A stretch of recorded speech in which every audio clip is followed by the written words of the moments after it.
Hi guys. Today I'll be reading chapter 36 to 40 of the book of Genesis. 2 more readings and then Genesis is finished. So yeah, I'll just wait for more people to come in.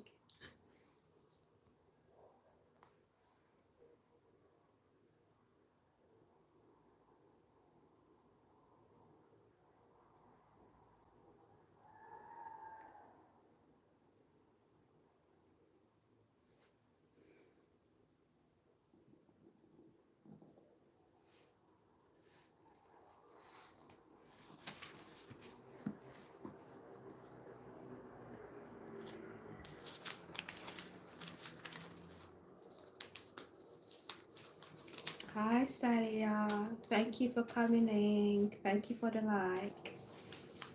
Good to see you.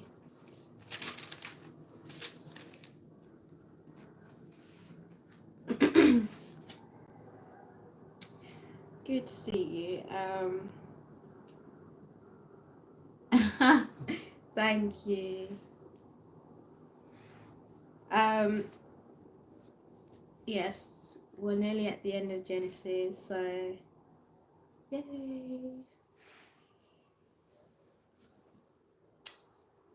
I'll wait a little bit more for some people to come in, but I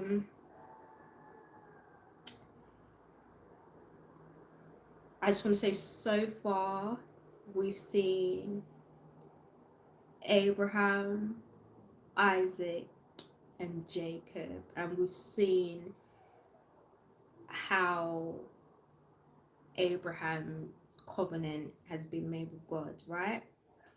And with the, Genesis is the beginning, right? It's the beginning of everything. So it kind of, as you see down the line, as we get into the book, you will see how much God promised Abraham. Hi, Franking Frog. Thank you for coming through. How much he promised him that how he's going to make him fruitful and multiply, you know, and make nations in his name. So we're starting to see how it all started, right? Hi, Eric.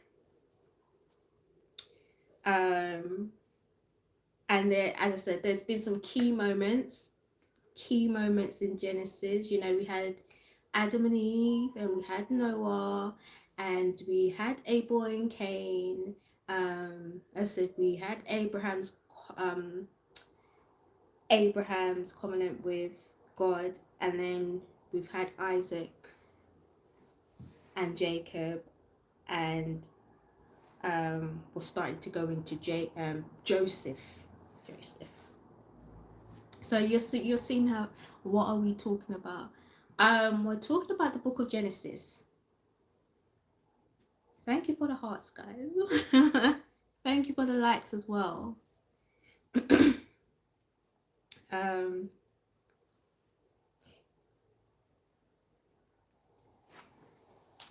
I'll start soon, but feel free to come through and listen to the word. Take what you need from the word.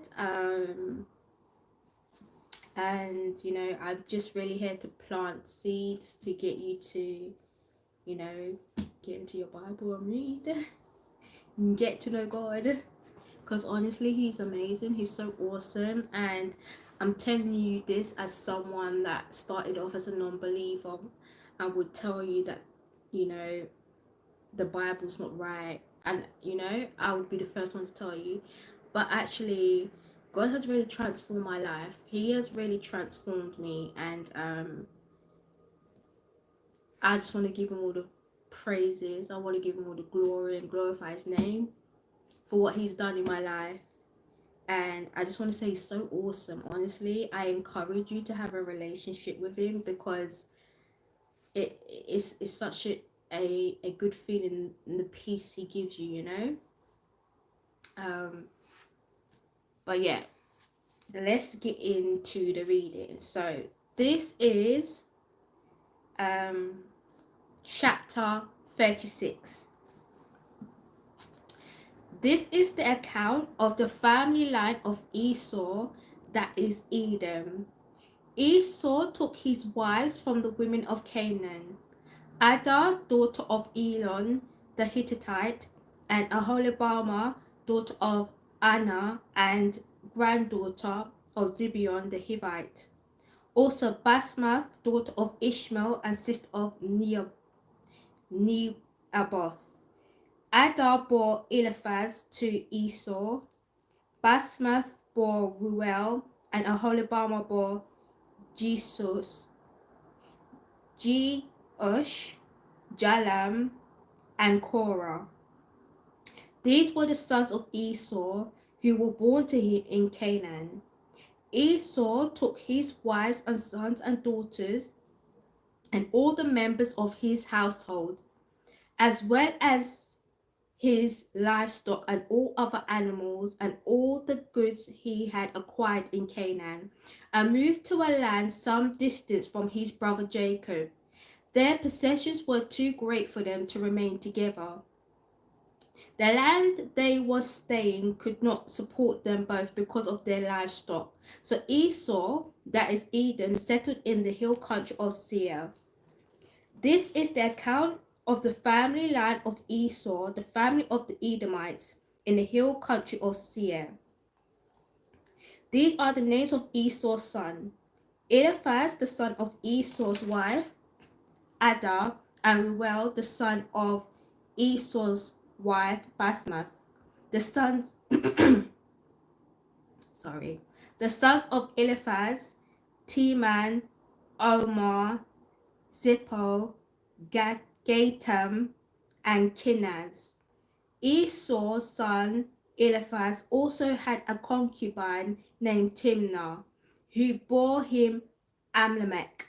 These were grandsons of Esau's wife Ada. The sons of Reuel, Nahath, Zerah, Shammah, and Mizhah. These were grandsons of Esau's wife Basmath. The sons of Esau's wife Aholibamah, daughter of Anha and granddaughter of Zibeon, whom she bore to Esau, Jeush,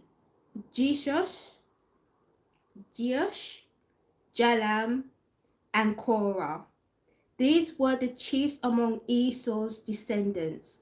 The sons of Eliphaz, the firstborn of Esau, chief Teman, Omar, Zippo, Kenaz, Korah, Gatam, and Amalek. These were the chief descendants from Eliphaz and Edom. They were grandsons of Ada. The sons of Esau's son Reuel, chief Nahath, Zerah, Shammah, and Mizhah. These were the chief descendants from Reuel in Edom. They were grandsons of Esau's wife Basemath. The sons of Esau's wife Aholibamah, chief Jeush, Jalam, and Korah. These were the chief descendants from Esau's wife Aholibamah, daughter of Anna. These were the sons of Esau, that is Edom, and these were their chiefs. These were the sons of Seir the Horite, who were living in the region: Lotan, Shobal, Zibeon, Anha, Dishon, Ezer, and Dashan.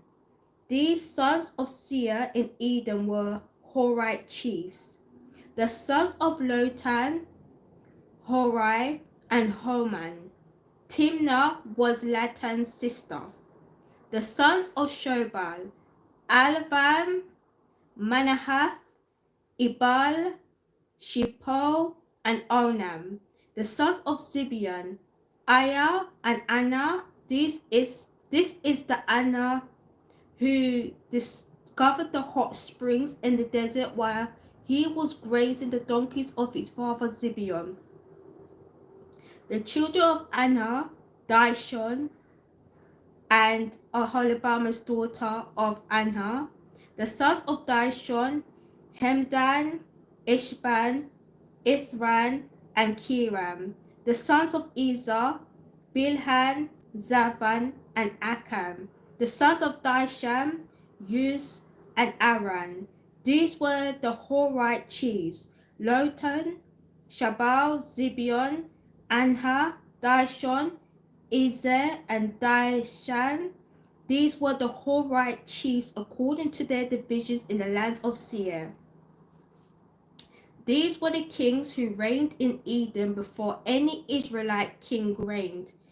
Bela, son of Beor, became king of Edom. His city was named Dinhabah.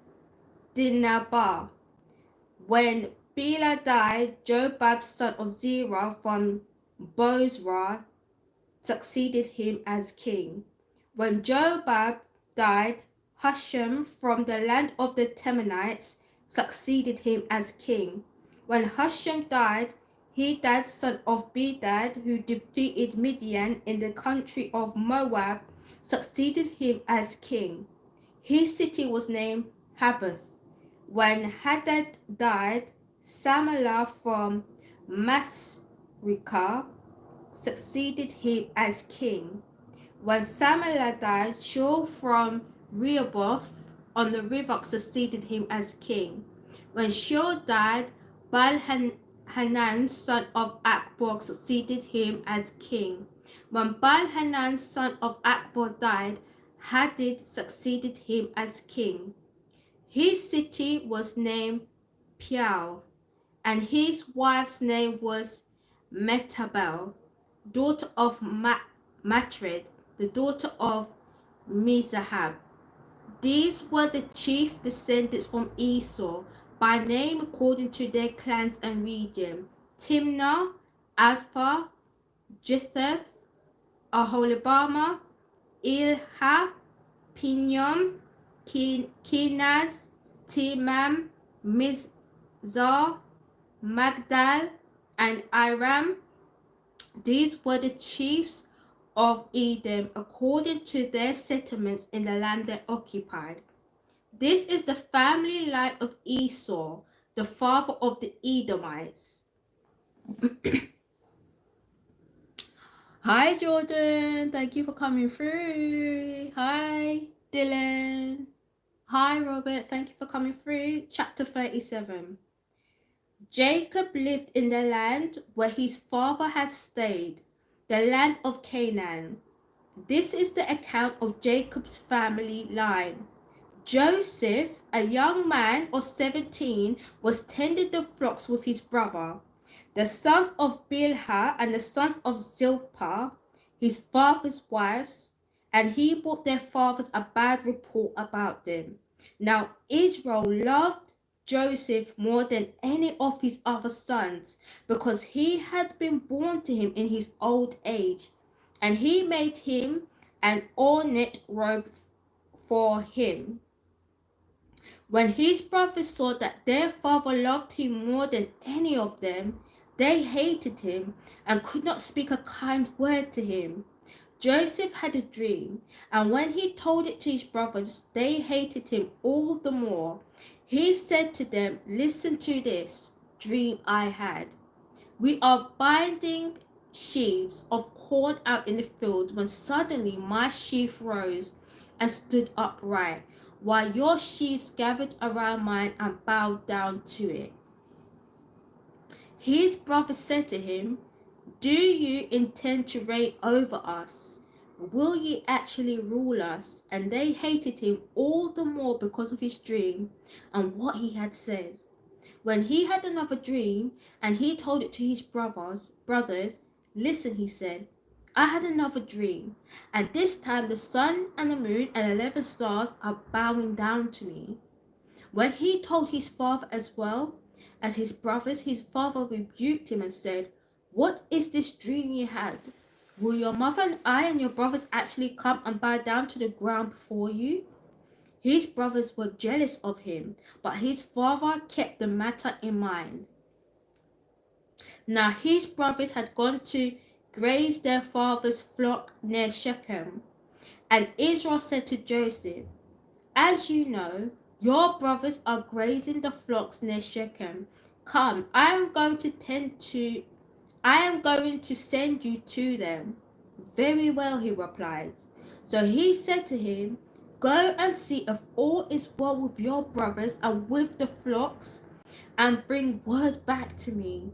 Then he sent him off from the valley of Hebron. When Joseph arrived at Shechem, a man found him wandering around in the fields and asked him, what are you looking for? He replied, I'm looking for my brothers. Can you tell me where they are grazing their flocks? They have moved on from here, the man answered. I heard them say, let's go to Dothan. So Joseph went after his brothers and found them near Dothan. But they saw him in the distance, and before he reached them, they plotted to kill him. Here comes that dreamer, they said to each other. Come now, let's kill him and throw him into one of the cisterns, and say that a ferocious animal devoured him. Then we'll see what comes of his dreams. When Reuben heard this, he tried to rescue him from their hands. Let's not take his life, he said. Don't shed any blood. Throw him into this cistern here, into the wilderness. But don't lay a hand on him. Reuben said this to rescue him from them and take him back to his father. So when Joseph came to his brothers, they stripped him of his robe, the ornate robe he was wearing. And they took him and threw him into the cistern. The cistern was empty. There was no water in it. As they sat down to eat their meal, they looked up and saw a caravan of Ishmaelites coming from Gilead. Their camels were loaded with spices, balm, and myrrh, and they were on their way to take them down to Egypt. Judah said to his brothers, what will we gain if we kill our brother and cover up his blood? Come, let's sell him to the Ishmaelites and not lay our hands on him. After all, he is our brother, our own flesh and blood. His brothers agreed. So when the Midianites, the merchants, came by, his brothers pulled Joseph up out of the cistern and sold him for 20 shekels of silver to the Ishmaelites, who took him to Egypt. When Reuben returned to the cistern and saw that Joseph was not there, he tore his clothes. He went back to his brothers and said, the boy isn't there. Where can I turn now? Then they got Joseph's robe, slaughtered a goat, and dipped the robe in the blood. They took the ornate robe back to their father and said, we found this. Examine it to see whether it is your son's robe. He recognized it and said, it is my son's robe. Some ferocious animal has devoured him. Joseph has surely been torn to pieces. Then Jacob tore his clothes, put on sackcloth, and mourned for his son many days. All his sons and daughters came to comfort him, but he refused to be comforted. No, he said, I will continue to mourn until I join my son in the grave. So his father wept for him. Meanwhile, the Midianites, who sold Joseph into Egypt to Potiphar, one of the Pharaoh's officials, the captain of the guards. Hi, Kevin. Hi, Jalen.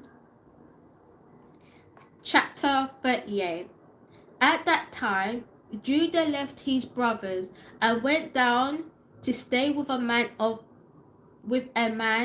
Adullam named Hira.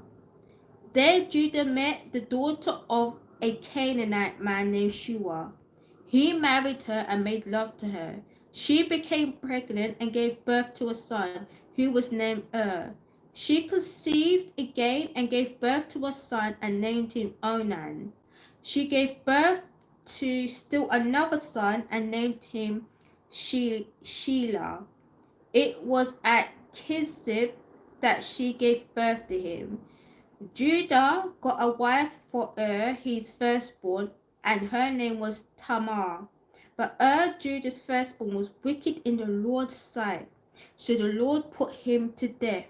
Then Judah said to Onan, sleep with your brother's wife and fulfill your duty to her as a brother-in-law to raise up offspring for your brother. But Onan knew that the child would not be his, so whenever he slept with his brother's wife, he spilled his semen on the ground to avoid providing offspring for his brother. What he did was wicked in the Lord's sight, so the Lord put him to death also. Judah then said to his daughter-in-law Tamar, live as a widow in your father's household until my son Shelah grows up, for he thought he may die too, just like his brothers. So Tamar went to live in her father's household. After a long time, Judah's wife, the daughter of Shua, died. When Judah had recovered from his grief, he went up to Timnah, to the men who were shearing his sheep, and his friend Hirah, the Aldamite, went with him. When Tamar was told, your father-in-law is on his way to Timnah to shear his sheep, she took off her widow's clothes and covered herself with a veil to disguise herself, and then sat down at the entrance to Enam, which is on the road to Timnah, for she saw that though Shelah had now grown up, she had not been given to him as his wife. When Judah saw her, he thought she was a prostitute, for she had covered her face, not realizing that she was his daughter-in-law. He went over to her by the roadside and said, come now, let me sleep with you. And what will you give me to sleep with me? What will you give me to sleep with you? She asked. I sent a young goat from my flock, he said. Will you give me something as a pledge until you send it? She asked. He said, what pledge should I give you? Your seal and its cord and the staff in your hand, she answered. So he gave them to her and slept with her, and she became pregnant by him. After she left, she took off her veil and put on her widow's clothes again. Meanwhile, Judah sent the young goat by his friend to the Amlamite in order to get his pledge back from the woman, but he did not find her. He asked the men who lived there, where is the shrine prostitute who was beside the road at Enam? There hasn't been any shrine prostitute here, they said. So he went back to Judah and said, I didn't find her here. Besides, the men who lived here said, there hasn't been any shrine prostitute here. Then Judah said, let her keep what she has, or we will become a laughingstock. After all, I did send her this young goat, but you didn't find her.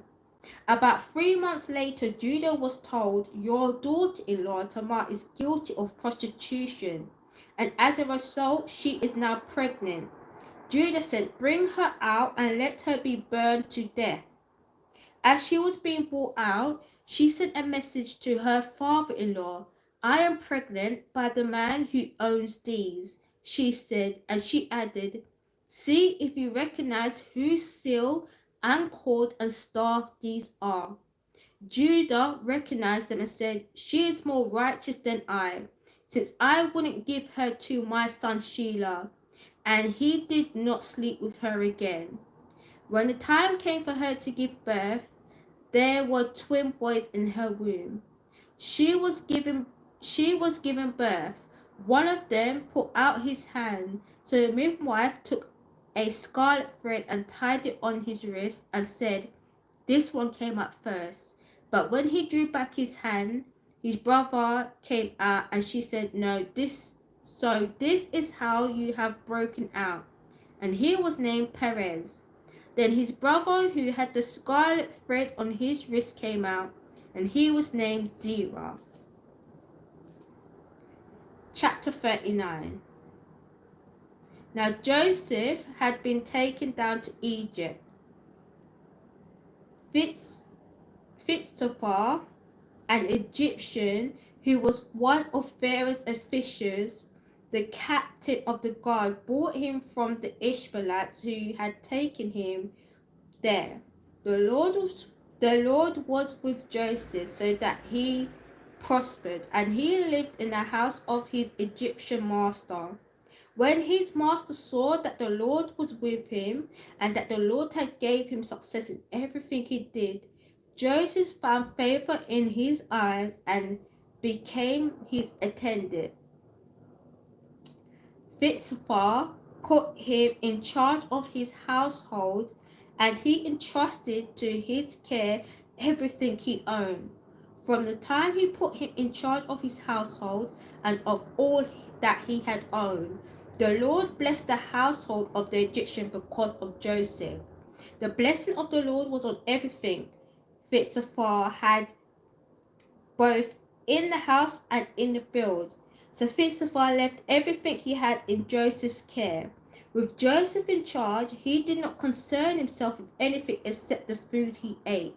Now Joseph was well built and handsome, and after a while his master's wife took notice of Joseph and said, "Come to bed with me." But he refused. "With me in charge," he told her, "my master does not concern himself with anything in the house. Everything he owns, he has entrusted to my care. No one is greater in this house than I am. My master has withheld nothing from me except you, because you are his wife. How then could I do such a wicked thing and sin against God?" And though she spoke to Joseph day after day, he refused to go to bed with her or even to be with her. One day he went into the house to attend his duties, and none of the household servants was inside. She caught him by his cloak and said, "Come to bed with me." But he left his cloak in her hand and ran out of the house. When she saw that he had left his cloak in her hand and ran out of the house, she called her household servant. "Look," she said to him, "this Hebrew has been brought to us to make sport of us. He came in here to sleep with me, but I screamed. When he heard me scream for help, he left his cloak beside me and ran out of the house." She kept his cloak beside her until his master came home. Then she told him this story. "That Hebrew slave you brought us came to me to make sport of me. But as soon as I screamed for help, he left his cloak beside me and ran out of the house." When his master heard the story, his wife told him, saying, "This is how your slave treated me." He burned with anger. Joseph's master took him and put him in prison, the place where the king's prisoners were confined. But while Joseph was there in prison, the Lord was with him. He showed him kindness and granted him favor in the eyes of the prison warder. So the warder put Joseph in charge of all those held in the prison, and he was made responsible for all that was done there. The warder paid no attention to anything under Joseph's care, because the Lord was with Joseph and gave him success in whatever he did.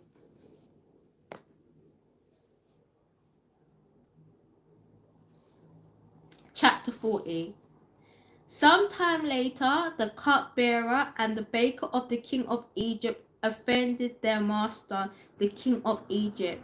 Pharaoh was angry with his two officials, the chief cupbearer and the chief baker, and put them in custody in the house of the captain of the guard in the same prison where Joseph was confined. The captain of the guard assigned them to Joseph, and he attended them. After they had been in custody for some time, each of the two men, the cupbearer and the baker of the king of Egypt, who were being held in prison, had a dream the same night, and each dream had a meaning of its own. When Joseph came to them the next morning, he saw that they were dejected. So he asked Pharaoh's officials who were in custody with him in his master's house, "Why do you look so sad today?" "We both had dreams," they answered, "but there is no one to interpret them." Then Joseph said to them, Do not interpretations belong to God. Tell me your dreams. So the chief cupbearer told Joseph his dream.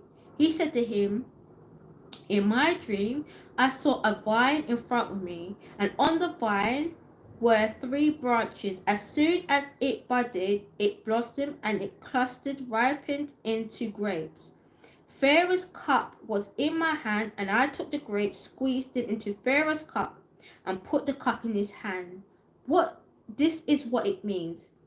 Joseph said to him, the 3 branches are 3 days. Within 3 days, Pharaoh will lift up your head and restore you to your position, and you will put Pharaoh's cup in his hand, just as you used to do when you were his cupbearer. But when all goes well with you, remember me and show me kindness, mention me to Pharaoh, and get me out of prison. I was forcibly carried off from the land of the Hebrews, and even here I have done nothing to deserve being put in a dungeon. When the chief baker saw that Joseph had given a favorable interpretation, he said to Joseph, I had a dream on my way. I had a dream too. On my head, there were 3 baskets of bread. In the top baskets were all kinds of baked goods for Pharaoh, but the birds were eating them out of the basket on my head. This is what it means. Joseph said, the 3 baskets are 3 days. Within 3 days, Pharaoh will lift off your head and impale your body on a pole, and the birds will eat away your flesh. Now the 3rd day was Pharaoh's birthday, and he gave a feast for all of his officials. He lifted up the heads of the chief cupbearer and the chief baker in presence of his officials. He restored the chief cupbearer to his position, so that he once again put the cup into Pharaoh's hand. But he impaled the chief baker, just as Joseph had said to them in his interpretation. The chief bearer, however, did not remember Joseph. He forgot him.